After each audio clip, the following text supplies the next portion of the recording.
Mrs. Hatch. Today we're going to do a handwriting activity using dry erase marker. Any dry erase marker is fine. A glass pan, I'm going to use a pie plate because it has edges that are raised. And then we just need a cup of room temperature water. So the cool thing about this activity is we're going to write on the pie plate with our dry erase markers and then slowly pour the water in, and the letters will lift up and stay whole, and we'll be able to play with them in the water. So we'll start writing with the easiest letters. We're going to do lowercase today, and we're going to work on using our best pencil grip while we're holding our marker. And I put a piece of white paper underneath just so you could see my letters clearly. So we're going to write the lowercase letters using proper formation right on our pan. We're going to write C, O, S, V, and W. And these are the lowercase letters that look just like their capitals. If you'll notice, looking at all of these letters, they all start at the top. So here's the top of each letter, and they follow their pattern. So C is the magic C, a curve. O is make a magic C and keep going, stop. S starts at the top with a tiny magic C and then curves back around. V is slide down, slide up, and W is slide down, slide up, slide down, slide up, all one pencil push. Now that the letters are dry, we can slowly dump in some water. As you'll see, the letters start to lift.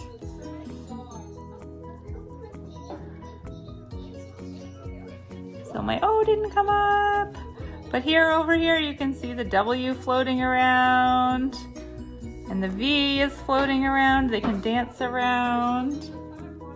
And the O and the S weren't quite dry. Oh, there they go. If I wiggle the water around, they start to go. So I took just a second to dump out and wipe out the pie plate so that I can do this again. And these are the magic C letters. So these letters also start at the top. And this time I decided that I would trace the letters. So for those of you that have younger writers at home, this is a great way to learn writing.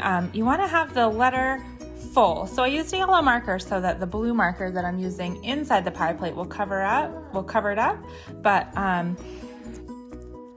you just want to make sure that the letters aren't the kind that you see on worksheets that have dot to dot, because if a child has any sort of visual perceptual difficulty, those make writing even harder. So you want to make sure that they're full, like these ones. So here we'll do these with my good pencil grip. I'm going to trace the letter C, start at the top and make a magic C. All of these letters start with that magic C.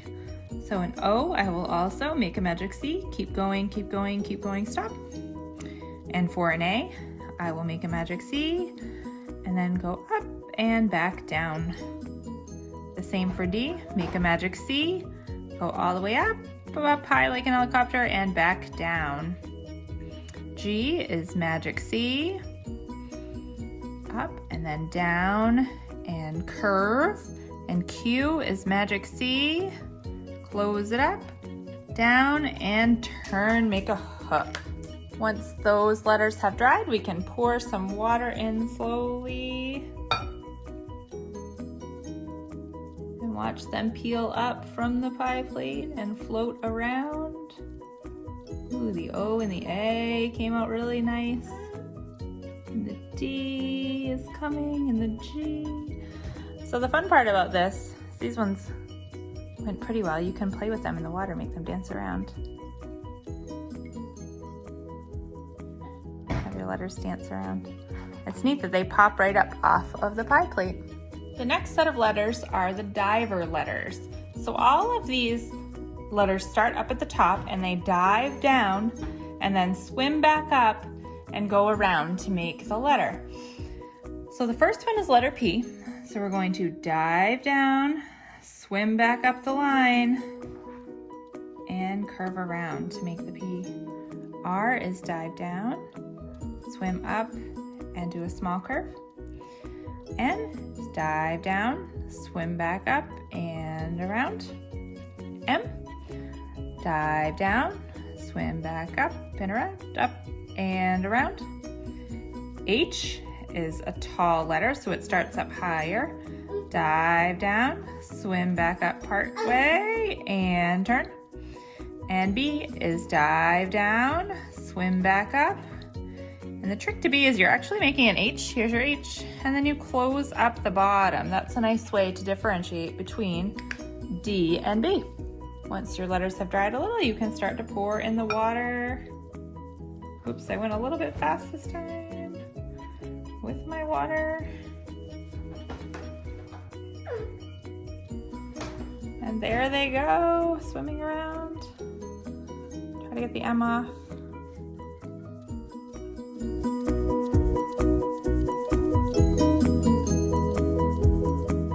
For the last set of letters, I decided I would do another tracing. So we're going to write the letter U. This is a little curve up and back down to bump the line. I, you do this little line first and then add the dot. E is a baseball letter. So you start here in the center, which is kind of weird, but you hit the line straight. So you hit the ball straight and then you run the bases. You go first, second, third, and then you stop. L is a big line down.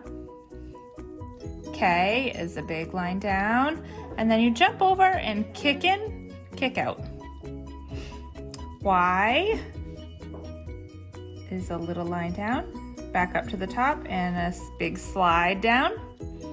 J is a line with a curve and add the dot. T is a big line down, a little line across the center. And then Z is just like the capital, only larger. I had a student tell me one time that it's actually a 7 with a line at the bottom. I think that helps keep it from being reversed.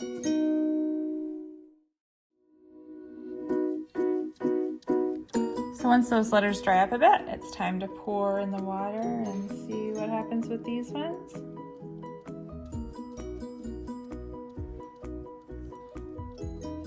See if I can get any of them to come up whole.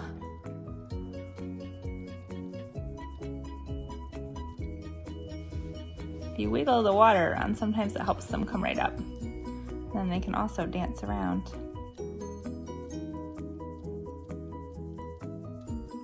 All the little dots are flying by themselves.